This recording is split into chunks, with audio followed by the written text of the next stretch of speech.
In this video, we will be looking at the business cycle. Now, for the business cycle, what we're going to be looking at are the up and downs of the national economy. And so when we talk about the business cycle, we talk about these economic boom periods and these economic bust periods. You also will hear them referred to as periods of economic growth or periods of economic contraction. So with our business cycle graph, a couple of key things that I want to point out. One, notice that we label our axes as real GDP per year and as time across the bottom. So we've got real GDP per year, we've got time across the bottom. Now we've got two lines on our business cycle. One, our wavy line, the line that appears in blue, represents real GDP. So that's going to track the real GDP levels over time. The red line, the flat line or the straight line, is our trend line. We call it our growth trend line. Now, we want our real GDP to be slightly upward sloping. So when you draw this trend line through, it should have a slight upward slope. That would represent slow and steady growth over time. Now, when we look at our business cycle a little bit more closely, we can pick out a few key pieces of information. One, if we look at and focus at our real GDP line, one, we have our peaks, the high points. Notice on this one we have two peaks. From peak to peak, or from trough to trough, would be one entire business cycle, right? And so that's what that's what we would be looking for on this graph is how can we identify one full business cycle. From peak to trough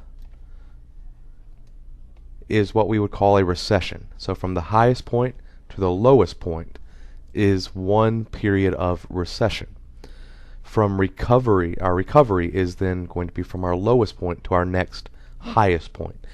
So from trough to our next peak.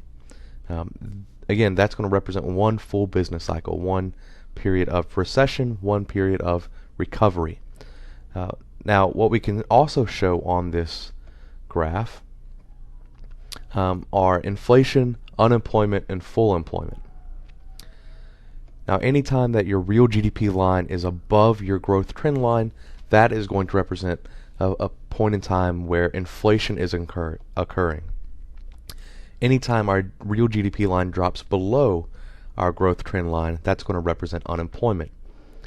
Now, anytime our real GDP intersects with our full growth trend line, that's going to represent full employment.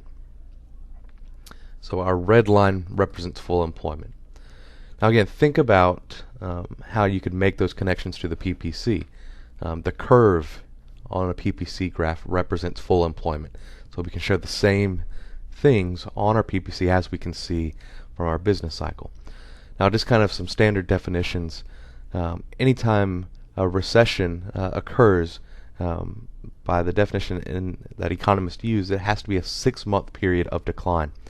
Now one of the issues with trying to identify where we are on this business cycle is technically as soon as we reach the peak, the period of recession begins, as long as it extends for 6 months. Problem is we often will never know until our real GDP drops below full employment. All right, so as it starts to move down towards our trough, that's when we start to realize, oh no, this is becoming a recession, and that's when people start to worry. The other issue that we see with that is once we hit the trough, we've technically started our recovery, even though again we don't know where we are and when that trough is going to come.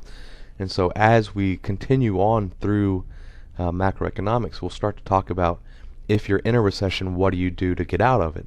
Well, the problem is, especially with dealing with Congress and the President, is even if we are starting this upward trajectory again, they may not enact policies to help us get out of the recession until we've gotten back close to that growth trend line or back to full employment. And so that can be one of the issues that we'll discuss later this year. Here's an example. This is representation of the U.S. Real GDP from 2006 to 2009. And again, you can see kind of the natural waves in the line there, it's represented by percent change. So you can see the ups and downs that occur. Here's another little bit more extended view with just real GDP on the side. Again, you can see the two periods of recession. We would much rather have a recession or a dip like we had in 2001 rather than the dip we had in 2008. And so we'll talk about the differences between those two. The last one examples that I wanted to show you, again, takes a look during the Great Depression to the end of World War II. It's an interesting way to look at percent change in real GDP, because they also break it down to our categories that we looked at. GDP equals C plus I plus G plus XN. And so just to highlight a couple of points, if you look at 1942, you can see that government spending accounts for almost all of the percent change in GDP. In fact, all of the other categories are actually negative, just to show you how much the government was spending and also how much they were asking people to sacrifice for the war effort. And we can also see, once the war ends in 1946, just how much government spending drops off. Again, no longer need to fund the war effort. And so that actually leads to a decrease in real GDP simply because the war ended. So we've walked you through the business cycle. Be sure that you are able to, one, draw a correct business cycle graph. You also need to be able to label a few things on our business cycle graph. So make sure you can identify one full business cycle, identify the recessions, the recoveries, be able to label it where inflation occurs, unemployment, and full employment occur. And then also we'll be making connections to the PPC graph. So again, think about on your PPC where you can show unemployment, full employment, and then also how you could represent inflation. Until next time.